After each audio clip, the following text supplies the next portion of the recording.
खालिद बशीर कासमी नक्शबंदी साहब, संस्थापक Shah Islamic library, मुफ्ती अब्दुल सत्तार साहब,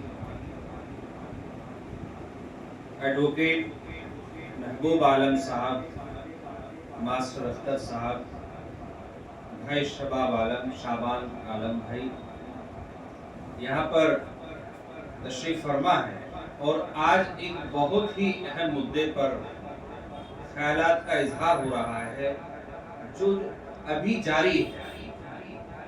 जनगणना का काम चल रहा है पूरे देश के अंदर जोर शोर के साथ।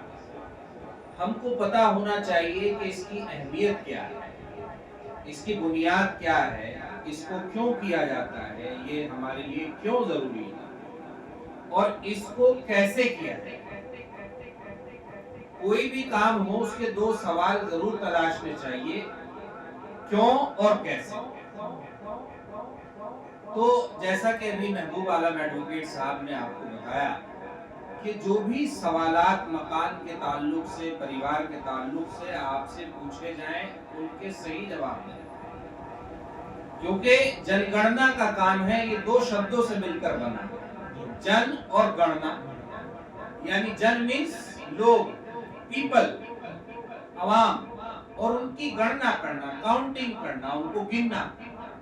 जब हम उनको गिन लेंगे, मान लीजिए अगर हम अपने यहाँ कोई दावत का प्रोग्राम भी करते हैं, लोगों को गिन लेते हैं, तो उसके हिसाब से क्या करते हैं, खाना बनवाते हैं, इंतजामात करते हैं। ठीक यही काम सरकार का है। अब वो जनगणना कर रही है, कितने लोगों के पास मकान हैं, कितने लोग किराए पर हैं, किस तरह के मकान हैं, क्या क्या उनके पास